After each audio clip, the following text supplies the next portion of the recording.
Welcome, everybody, to our London Community Foundation's Vital Conversations series. In this series, we engage panels of experts to look at key problems and challenges that face our city and our whole region. We identify the key issues in our Vital Signs report. And if you have a few moments after this noon hour, please have a look at our last report. It's bethechangelondon.ca, all one word. Over the last year, we've had public conversations on racial equity, housing, education, and environment. But today we're looking at a very crucial issue for our region, and that's food security.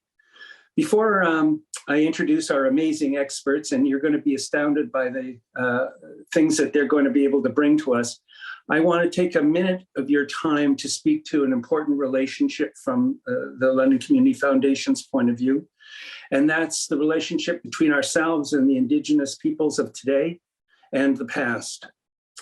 These lands and waters around us have been stewarded by Indigenous peoples for many thousands of years, holding Mother Earth and all that's found in the natural world in the highest esteem. We all share a responsibility for these lands and waters, and we will take that responsibility seriously and act accordingly. We also want to affirm that we recognize the harms that have been done by colonialism, both past and continuing, and we want our words and actions to counter those harms. We affirm our commitment to the practices that promote reconciliation and to speaking the truth. Thank you very much, everybody, for listening to me about that. My name is Jerry White. I'm a professor emeritus at Western University, a board member at London Community Foundation. I chair our Vital Signs project and our Social Impact Financing Committee. That committee funds affordable housing projects like Soho and social enterprises that serve our region. Today, we're honored to have a marvelous panel of experts with deep knowledge of the challenge that faces us regarding food security. Nancy Buchanan is a family social worker at the Southwest Ontario Aboriginal Health Access Centre, or SOHAC that we call it for short. One of the services that Nancy and the team and SOHAC offer in London is an Indigenous serving food bank. They set up this service after they saw a staggering 470% increase in their clients reporting food insecurity to the healthcare providers. And that was between 2018 and 2021. Welcome, Nancy, and thanks so much for your time. Sarah Stern leads the Maple Leaf Center for Food Security and Maple Leaf's other social impact initiatives. She's responsible for management and operations of the center, including building the portfolio of projects which it supports. Sarah has spent the majority of her career in nonprofit sector and has a history of building cross-sectoral partnerships to create social change. Thanks for being here with us, Sarah. Since 1988, Jane Roy has been involved with the London Food Bank. She's currently the co-executive director, and in this time, she's been remarkably successful at developing the organization's profile in the community. Jane served a 2-year term as chairperson for the Ontario Association of Food Banks, and was also a key member of the Mayor's Anti-Poverty Task Force. Pleasure to have you here, Jane. Our last expert panelist is Becky Ellis. Becky is the executive director of Urban Roots London, a nonprofit organization that revitalizes underused land in the City of London for agriculture. She holds a PhD in geography and environment from Western University, and her research is focused on urban agriculture, urban beekeeping, and pollinator gardening. Becky is a longtime community activist who is dedicated to the creation of a more socially just and ecologically sustainable city. And not to mention, I do know that you're also a gardener, a beekeeper, and you ride bikes like I do. Welcome, Becky.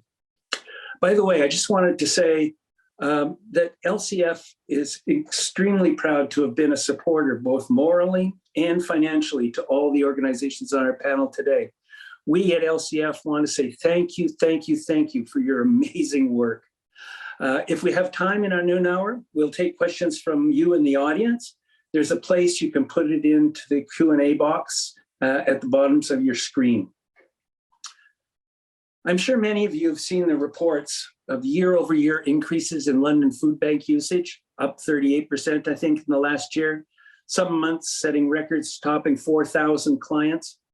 CBC reported that in Ontario, 1 in 6 households, or 16%, were food insecure in the last 2 years. Nearly 5% of households in the province experienced what we call severe food insecurity. And it's important to understand what that means. That means family members ate less, missed meals, or went days without eating due to a lack of money. The hardest hit, data seems to show, are renters, those assistants, but the research shows it's hitting people across the entire work spectrum. So we face problems very clearly. But enough from me, let's turn to our expert panel.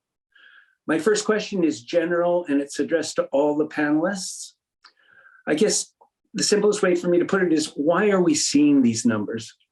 And from your perspective, what is the biggest barrier to making food available to those experiencing food insecurity? Could I ask Sarah from Maple Leaf to be first on this answer, please?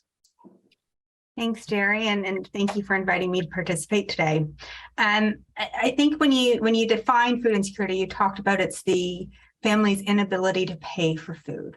So when you look at the challenges today, we've seen the inflation drive costs up for absolutely everything. And food is often the last thing a household will pay for. So you need to pay to keep a roof over your head. And we know that the costs of housing continue to go up, especially for renters. We know that you need to pay to get to a place of employment or to pay for childcare. Today, you also need to be paying for a form of communication, and you need to pay for food. And we know the cost of food continues to go up. So when you put all of those things together, you can see that food insecurity numbers are expected to continue to rise. I would note that the past 3 years of data, food insecurity has actually stayed pretty stable. The numbers are way too high, but it's pretty stable. But all the leading indicators, including food bank use, has skyrocketed. So I have to admit, I'm a little bit scared. I think in the next couple of weeks, we'll see the latest Canadian income survey that will have the latest food insecurity numbers. And I can only expect that they're going to be higher because people can't afford to pay for food right now. Thanks very much, Sarah. Becky, could I ask you for next, please? Sure, and thank you very much for having me here today. I want to echo what Sarah said. The rising cost of living, especially cost of housing, mean that people have less money to spend on food. In 2022, in an article by London Free Press, it was reported that rents increased in London by 33%. And we are a living wage employer, and the living wage has jumped from $16.55 in 2022 to $18.05 in 2023 in the City of London. So people don't have enough money to afford their shelter, then they won't have very much money to spend on food. On a larger scale, I do want to say that the increase in food prices globally have risen due to a lot of complex factors, but increasing consolidation of ownership and control in all aspects of the global food system is definitely part of this. And when that's coupled with shocks to the global food system due to things like climate change, war in areas of the world that produce a lot of food, and pandemics like we've seen with COVID-19, this does cause, for many complex reasons, an increase in food prices. And I just wanted to also mention that there is enough food in the world to get a wonderful, healthy diet to everybody on Earth. And it's very much a global problem. And it's one reason why we at Urban Roots London also talk about food justice as well. Thanks, Becky. Jane, could I get your view, please? Sure. I of course echo all of those comments. And just to throw some new numbers out to you, the month of January, we almost saw 5,000 families, 13,000 people come. So, I mean, you're talking last year, 4,000 families. I mean, we're approaching 5,000, and every food bank is kind of seeing that. We're kind of the canary in the coal mine. And when you talk about food insecurity, that's one thing, but I know we're actually talking about food security, which is a whole other thing. I mean, these are, the 5,000 families a month that are coming to us are the ones, obviously, they've been hanging on for as long as they can.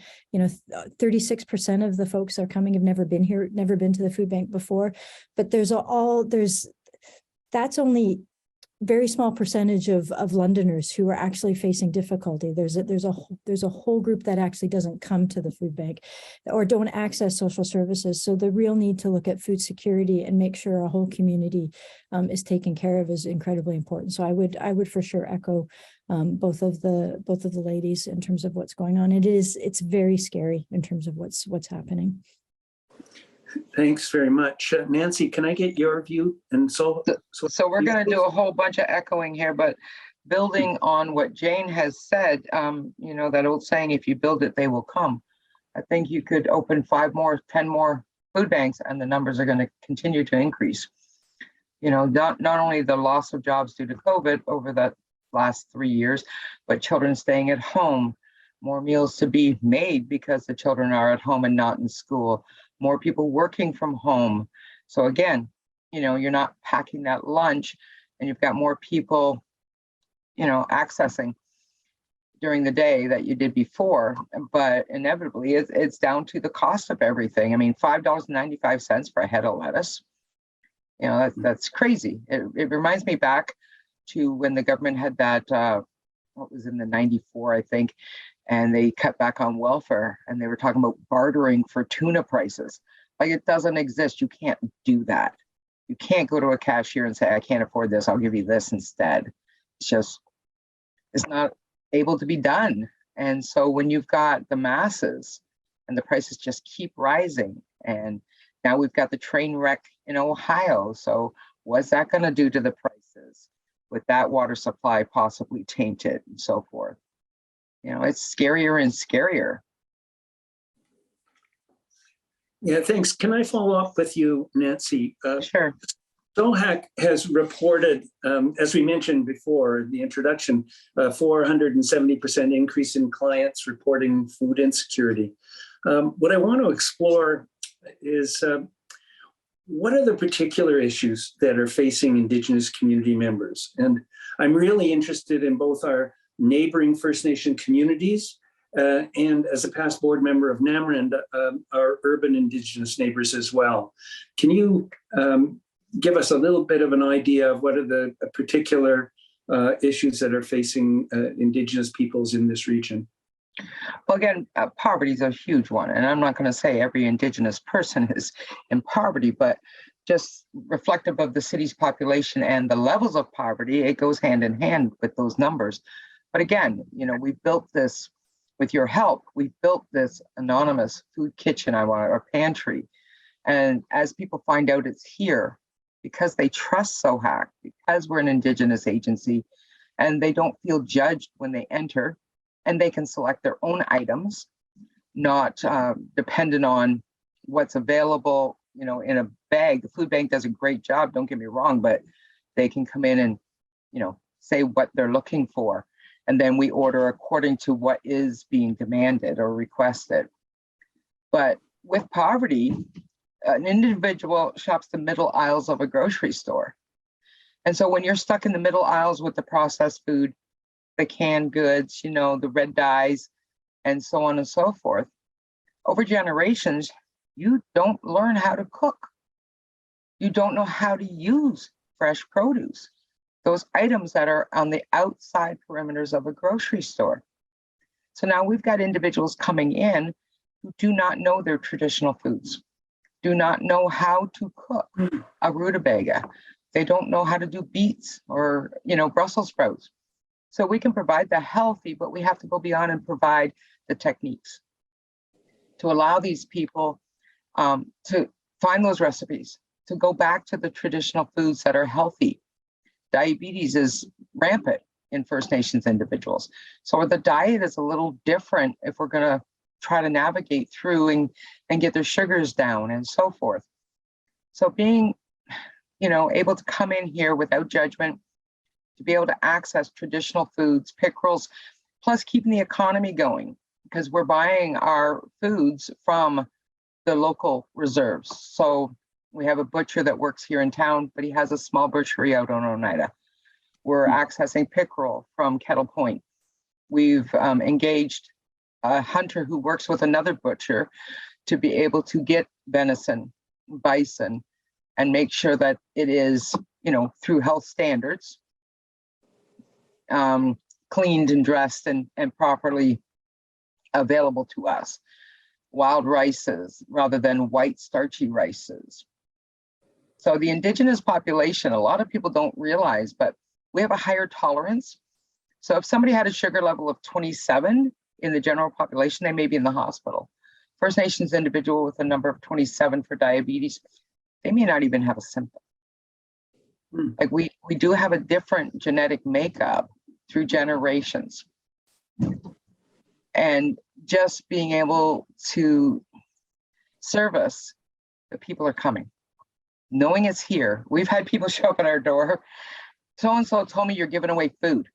They're not even our client, but somebody has told them. We also cater to our homeless, which we have a large transient population here in the London SOHAC.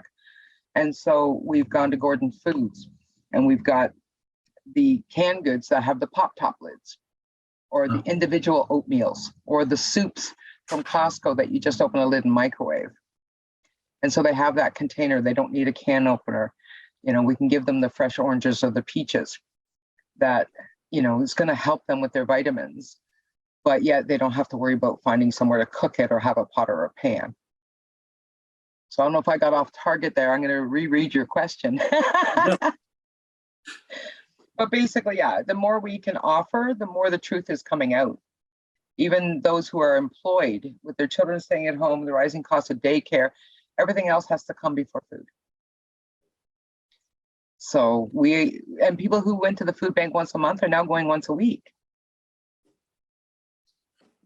Yeah, thanks. I'm an old Saskatchewan boy, and in the early 70s, I got lessons from local peoples on some of the traditional ways of growing and doing. So this discussion's been going on for a long time, and it's amazing work that you're doing.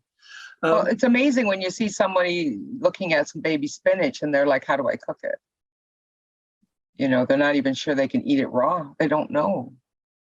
Because in poverty has put them in the middle aisles with the raviolis. Really appreciate your insights. Thanks very much. Becky, maybe I could ask you a question. Urban Roots wants to challenge what you call an inequitable food system, and many of us would agree with you. And you say that demands that you understand and take on social and political barriers to equity. You also want to improve the amount and quality of food that's available by working with others. Can I ask you to give us some insights into some of your important projects? And if you could you give us an idea of some of the outcomes you're expecting? Sure. So core to Urban Roots London's work is the belief that everyone deserves access to fresh, high quality, and culturally appropriate food. And this is regardless of their ability to pay for it. So we have been working very closely with the London Food Bank, the Middlesex London Health Unit, and community resource centers to get our organic, beautiful produce directly to people who need it. So a very exciting thing that happened with Urban Roots London in 2022 is our community pop-up markets, which allows for people to come and take the food that they want and take the food that they need. And it's a really vibrant community space that we work to create. And we are really excited to be able to, for various reasons, produce more fruits and veggies, well, mainly veggies and herbs, for our community pop-up markets this year, partly because due to some of our generous funders, we were able to put in some greenhouses, which is really important for extending growing season in Southwestern Ontario. And so we're able to increase the amount of food that's available. And we're also really excited to be able to work with more social agencies to offer community pop-up markets. They've been integrated into the Harvest Bucks program, which I'm sure many of you are familiar with in London.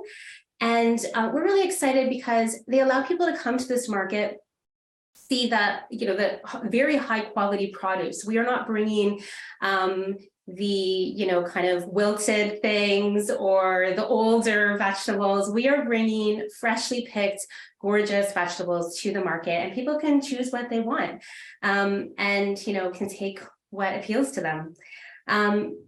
And also we have 2 other sites. You may be familiar with our main farm site at 21 Norland Avenue, but we have 2 other sites that represent some really exciting food security partnerships in the City of London.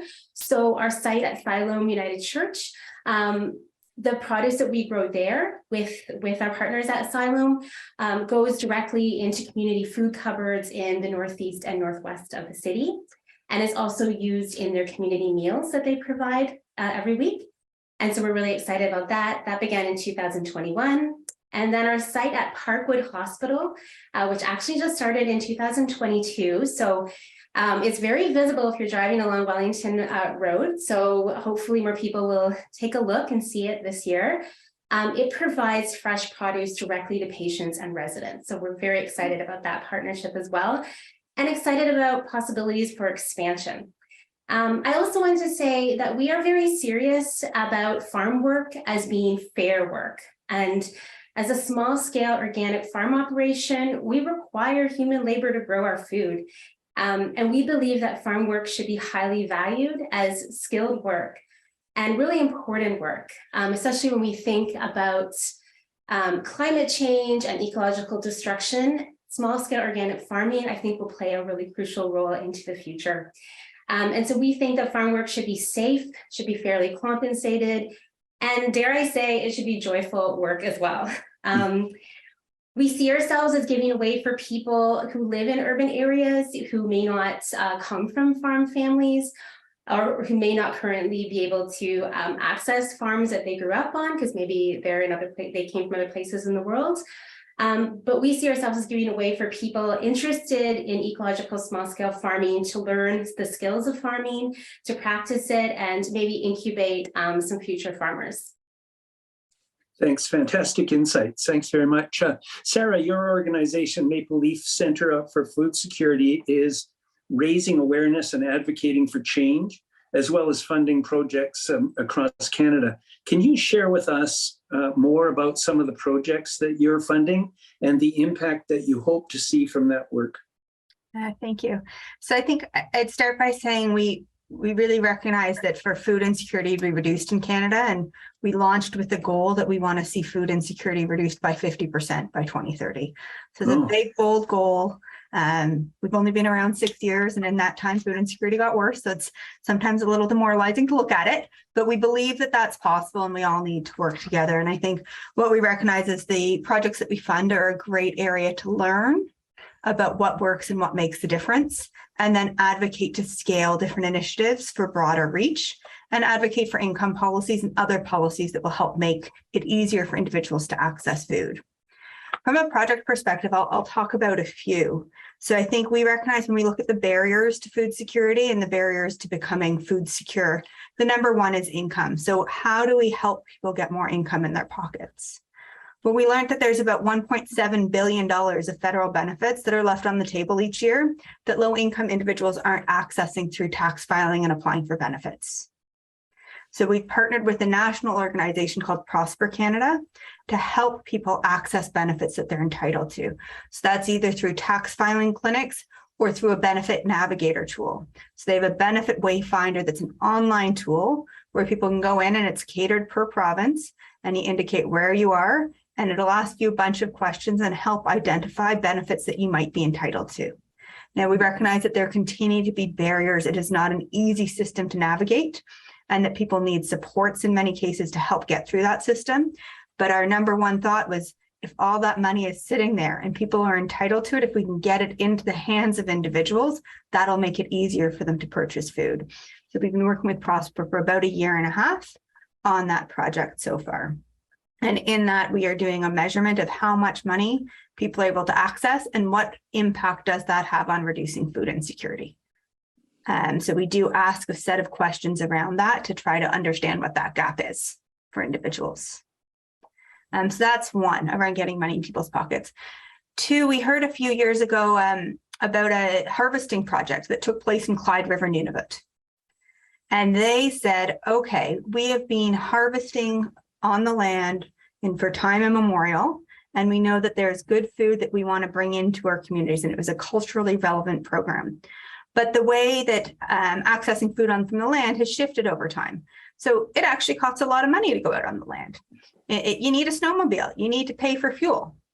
Most of the programs that are supported through the federal government for food across Canada's territories are done through the Nutrition North program. So it's a subsidy on store-bought food.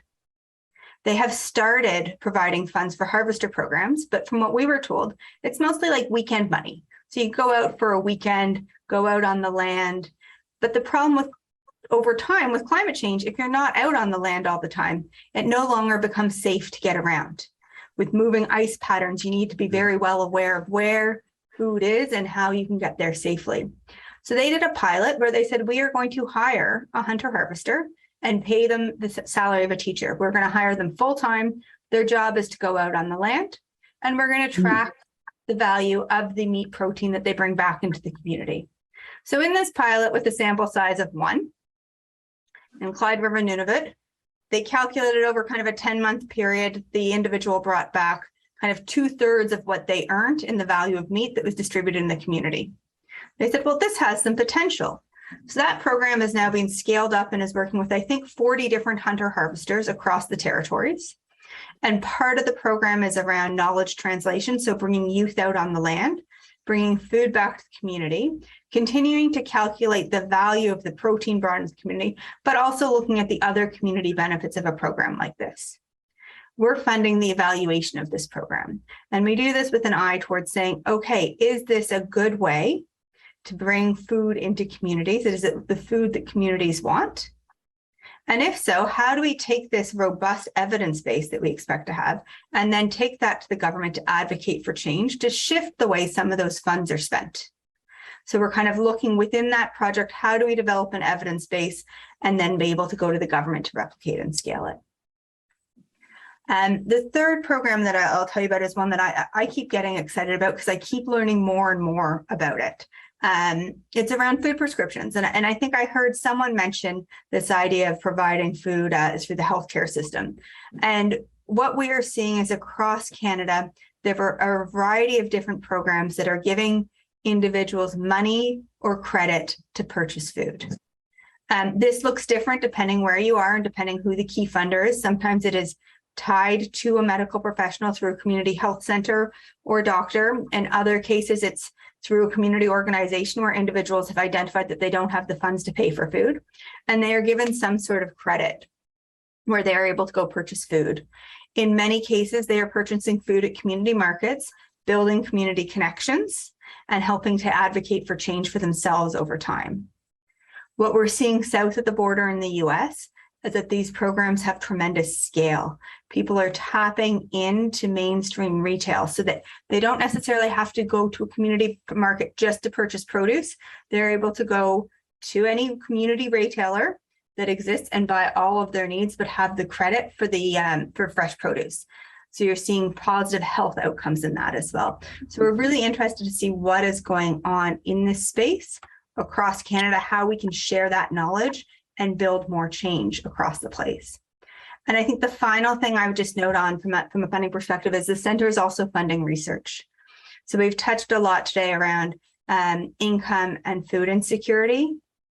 We found out last year that 74% of people in Canada who are experiencing food insecurity have incomes that would put them above the poverty line. What this means is that programs that have income cutoffs are often missing people who are food insecure.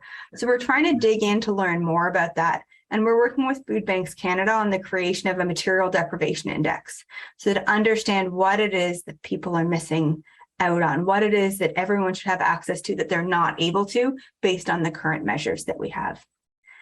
Underlying all the work that we do is we are looking to share information about what we're learning. So we are continually trying to think about better ways to do that and look forward to more opportunities like this to share. Thank you. Oh, that's fascinating. Jane, I'm aware from working on LCF's COVID Response Council that the food bank has faced tremendous challenges over the last few years. Obviously, dramatic increase in demand, the need to reorganize the delivery system, getting people cooperating within the city, and much, much more. Can you tell us how you've approached these challenges, these and other challenges, any ones that you'd like to point to? And particularly, we're interested to know what can we as Londoners and we as people in organizations, what can we do to support your work? So how have we all approached these challenges over the past 3 years? Basically by pulling our hair out a lot and screaming and being, when we talk about what keeps us up at night, this is what keeps us up at night. Food banks were never meant to be an adjunct social service safety net for everybody, but obviously that's what we've become. Over the past 3 years, it's been really continue to be the yin and the yang of the food bank. It's been very, very difficult seeing what families, and we talk numbers, but really those are individuals, those are families, those are households facing those challenges. But the public has been incredibly giving and the donations continue to go up and have matched. And so that's been wonderful in that kind of context, but obviously this isn't the kind of system that we want. So a few of the things that happened over the past 3 years were obviously we had small depots around in the area, and we've obviously had partnerships with many different organizations across the city, but particularly with the resource centers, we set up a system where you could go to the resource center or you could go to your neighborhood instead of coming to the food bank. And so it was trying to have this decentralized model, and that's been working well, but obviously the working well is one of those things that's, again, very, very difficult. So people who had the barrier of coming couldn't get to the food bank locally could actually now had the ability to go to a resource center. We appreciated that from the context. The food banks, we just basically tried to handle food. The resource centers actually were able to some degree deal with more poverty issues, but of course they're swamped as well. So that's been difficult. I think the other thing we've recognized over years and years as well is when many years ago, when we looked at what we were giving, of course, it was typically the inside of the grocery store. It was typically non-perishable food items, but more and more money and more donations have come in at the fresh. And the one thing we haven't mentioned is actually the fact that we as a society throw out good, fresh produce, whether we're individuals or whether we're as a society. And there's organizations, obviously, that are, whether it's the Food Coalition London, whether it's the Mission Services, whether it's ourselves, we're going around to grocery stores, to farmers, to other places, to the food terminal to bring that food in when it would normally actually go. It would be either turned under in terms of farmers' fields or would be thrown out. It's still good. It requires a fair bit of work in terms of sorting, but the percentage of food that we as a society waste obviously is very, very difficult. And more organizations are built around trying to get that food and get it to people that need it, so that now the food bank, when we look at what comes in and what goes out, we're 54% of the food is fresh, frozen, is perishable. So that's a tremendous shift in terms of what goes out as well. So when we talk about these things, again, I always think about the food banks always recognize we are not meant to be the answer. So all of these other things are incredibly important to keep people fed and to keep them part of society. Thanks very much, Jane. The last question for the panel is a same question for all of you. And I guess I'm going to throw it first at you, Becky. There's several things that are at the periphery of a lot of discussions that you folks have given us for today and a lot of the programs. And that is the relationship of government at all levels to what you're trying to do and what we're trying to improve. So what is your message to governments at all levels? And what are the policy changes that we as citizens should be demanding as well? Becky? Okay, so big questions. I got some big answers, I think. So number one is people need to be able to afford food. And if they're not able to afford food, it's partly because they are spending a lot, they're not making enough money, and they're spending a lot of money on shelter. We need affordable housing, and all levels of government have to take this very, very seriously. We also need, I believe, increases to social assistance, to ODSP, and to minimum wage. I believe the minimum wage should be a living wage. And in London right now, the living wage is calculated at $18.05 an hour. That's what a person would need to work full time in order to reasonably pay for the cost of living a decent life in the city of London. Other than that, I do believe we need policies to encourage a robust, vibrant, and resilient regional food system. We need more farms and more farmers, not less. This is from my perspective as a small scale, as someone helping to operate a small scale organic farm operation, and also as someone who grew up on a small scale farm as well. We need support for small scale diversified ecological farms, something that I think is really crucial into the future with the shocks that climate change will cause the global food system. Farmland should be protected. It also needs to be affordable. There's a whole bunch of different strategies people have proposed for this. Urban agriculture is one of those potential answers if people can find access to urban land that's safe to grow on and accessible. Also, there's a movement of people towards more agricultural land trusts, both in rural areas, but also in some urban areas too. There's a really exciting one in the Parkdale neighborhood of Toronto.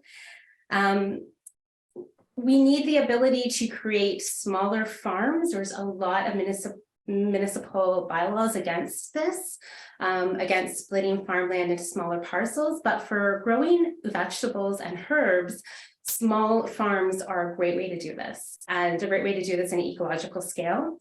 And Urban Roots London strongly believes that land needs to be returned to Indigenous nations, communities, and peoples so that they can create their own local food systems and have self-determination in terms of access to food and food production. And so, you know, another really important aspect for Urban Roots London is farm work should be fair work, and scaling that out a little bit from our own operation here in the City of London.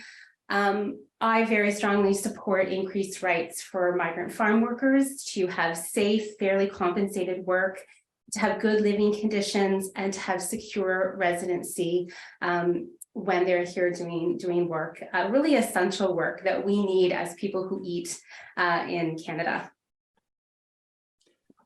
Thanks very much, Becky. Jane, what's your policy message? Yeah, I apologize for the last question. You also asked me about what the community could do. So let me answer that one a little bit before we talk about the policy. Absolutely. I think what the community can do, individuals take care of your neighbors, but, you know, basically get back to being a community. It's honestly better to have the community take care of the people that you know that are struggling than actually coming to a food bank. It's a tough thing to come to a food bank for sure. You know, we have to operate the way we do because of the numbers that we serve, but just take care of the people around you and in all sorts of different ways. I think from a policy perspective, a lot of them have been touched on, you know, when it comes to income.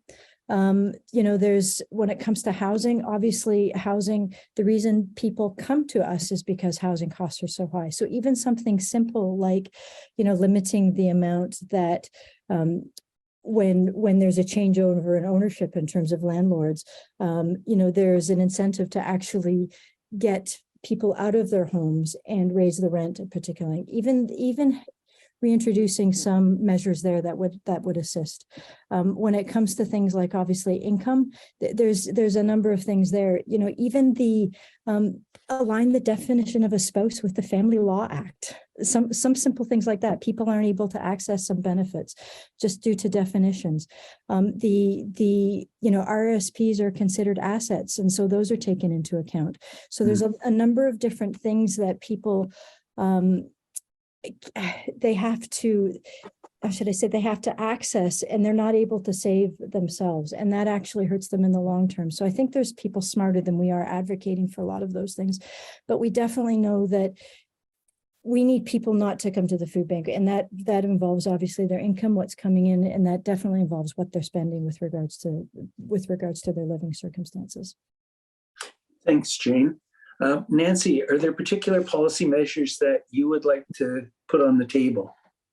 Well, the one thing Sarah said about a benefit navigator, that really intrigued me. I do find that it's not transparent when a benefit comes, even for a professional who's an advocate. You know, I've had clients come to me and say, I heard about this, and then I got to go trying to find it.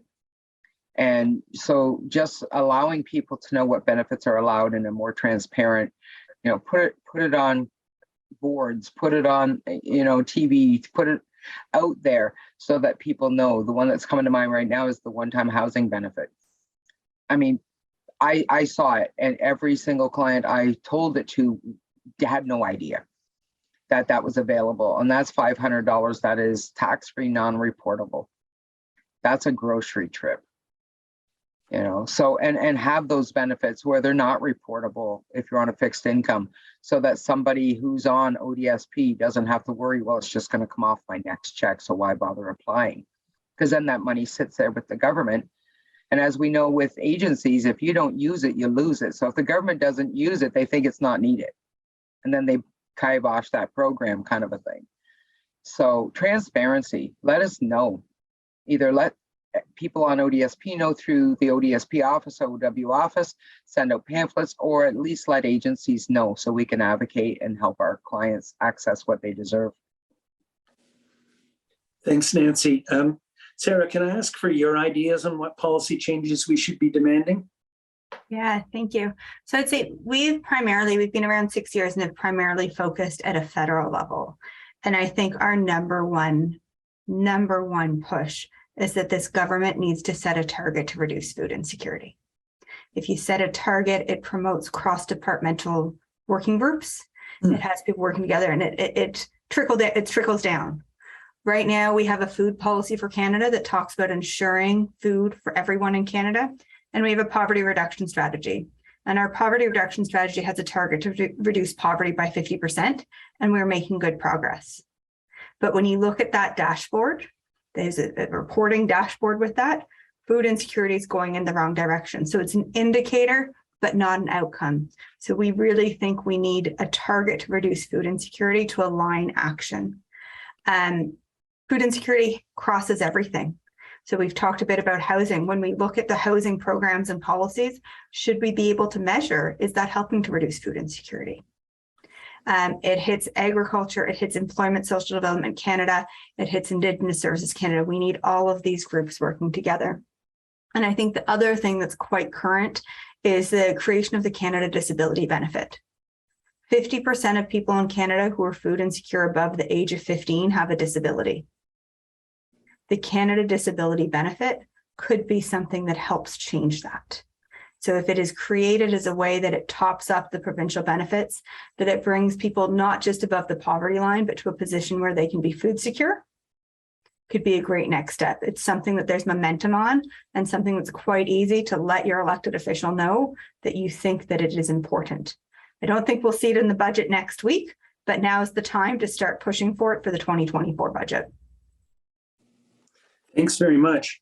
I just wanted to say London Community Foundation is building something we are calling the London Data Hub.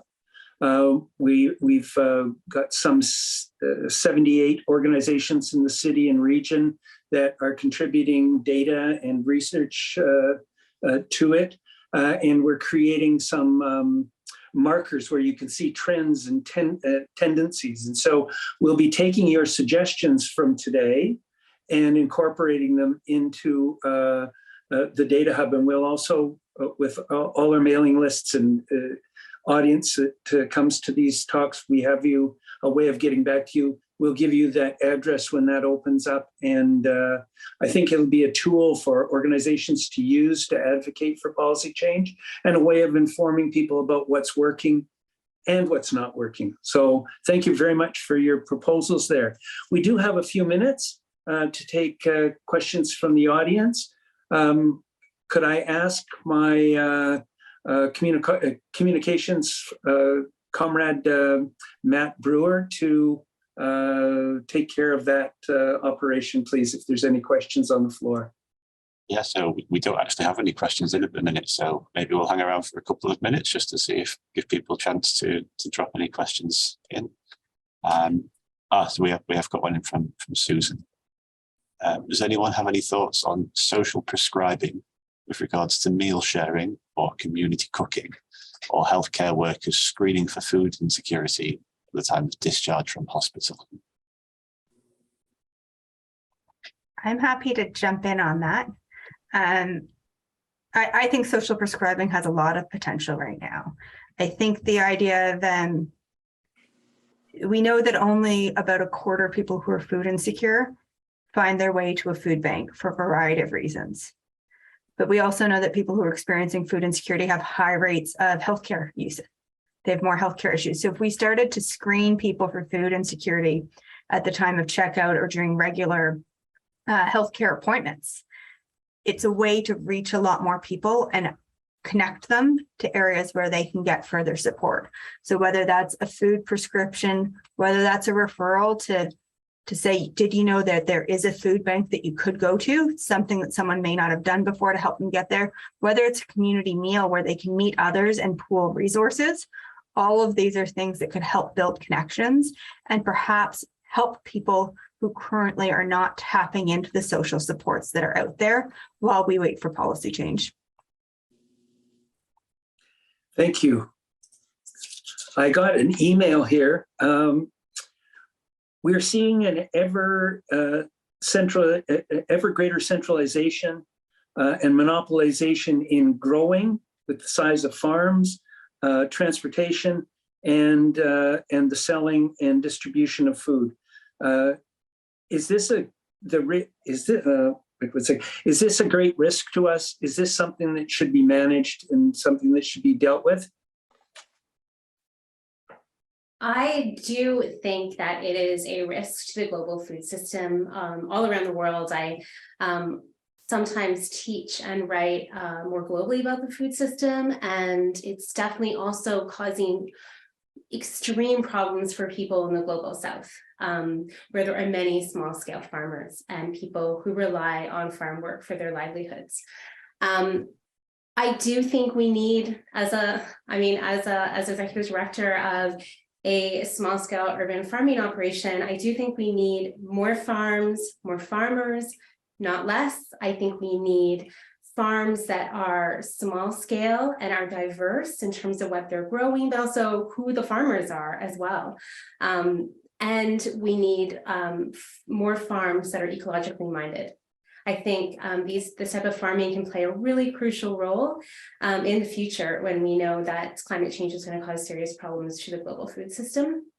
And I just think it leads to a really vibrant local community when people are able to visit the farms where their food is grown, are able to interact with farmers, are able to spend some time working on a farm and experience all the joy of that.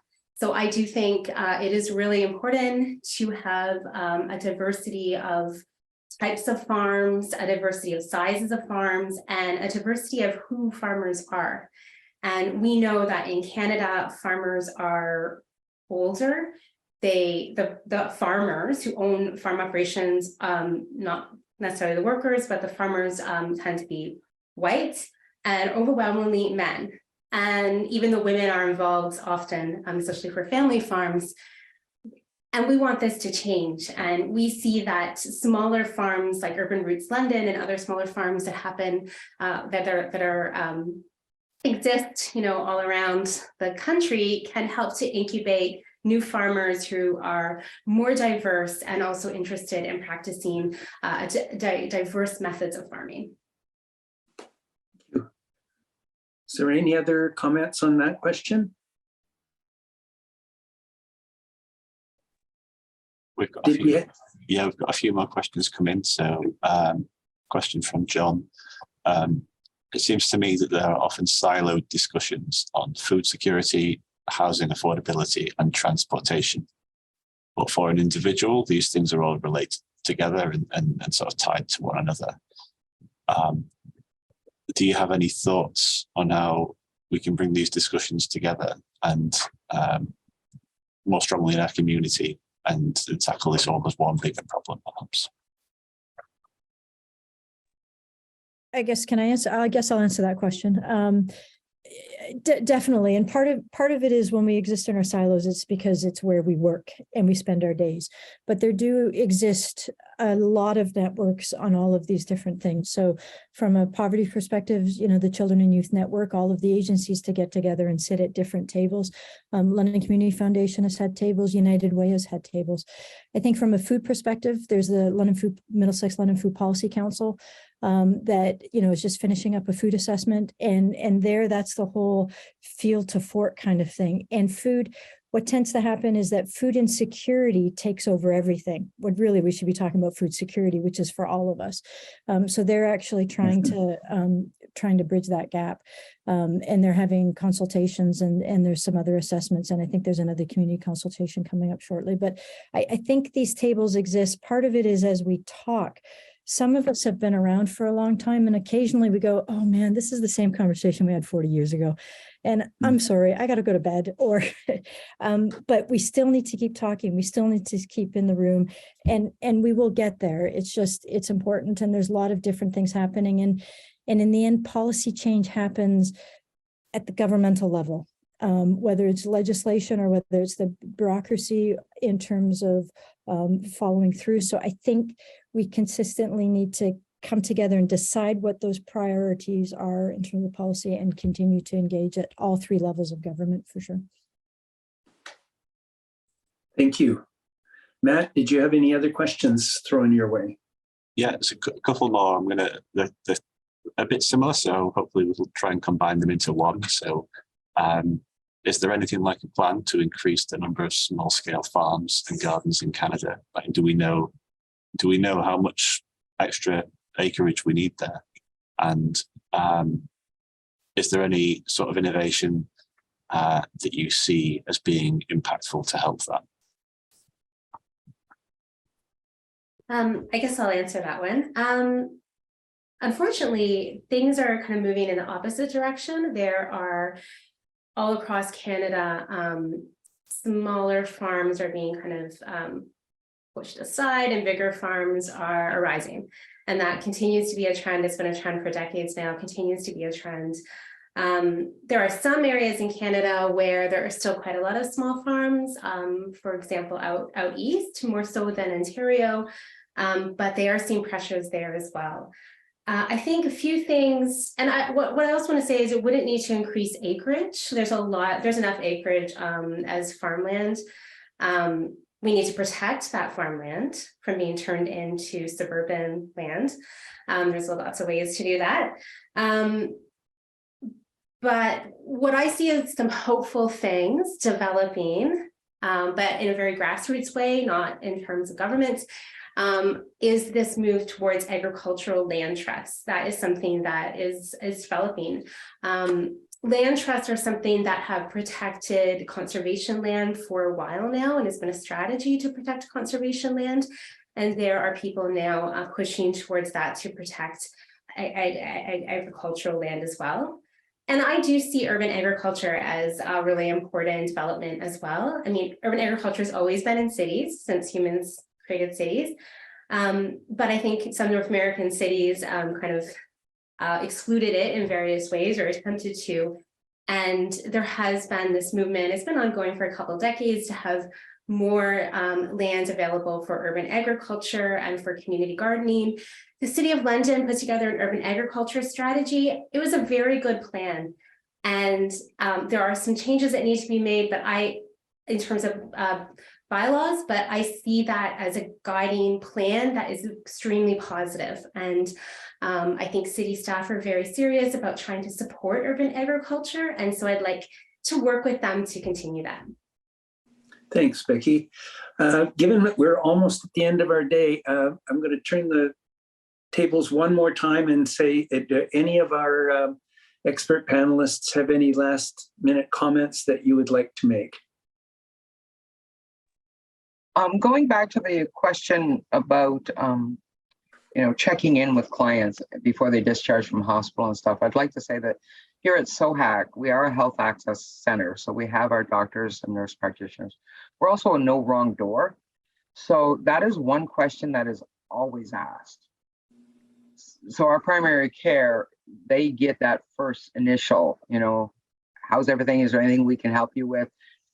They notice weight loss or, unhealthy and connect with a dietitian or connect with social work or have somebody bring them upstairs to go through the food.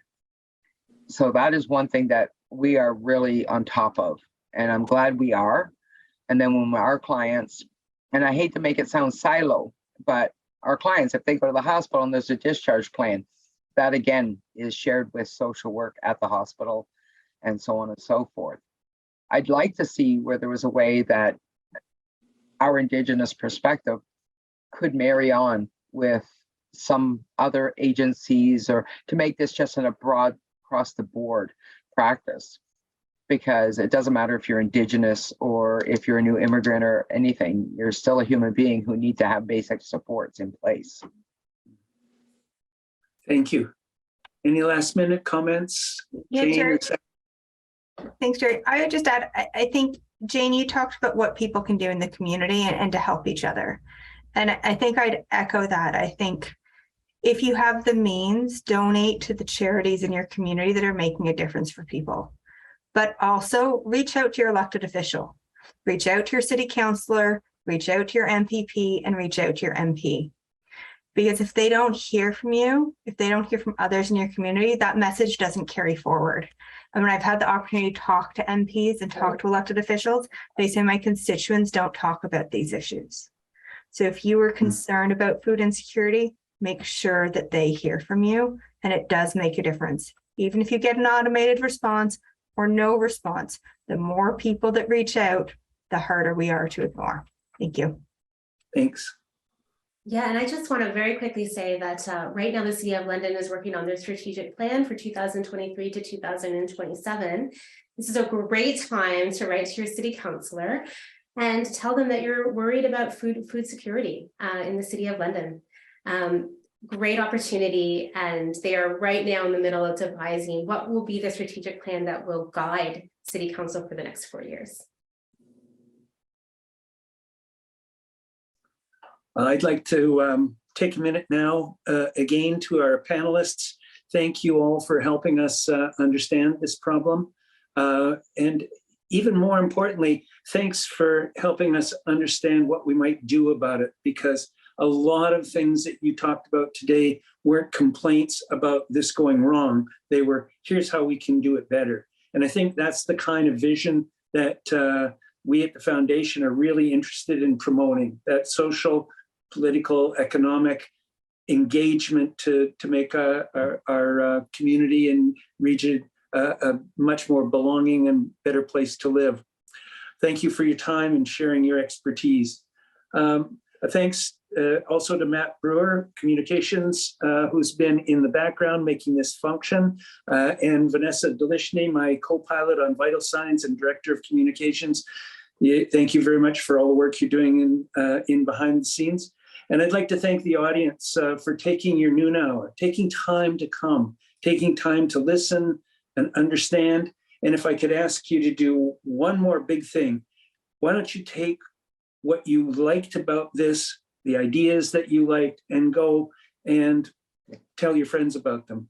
Tell the people you work with about them, the organizations you're in.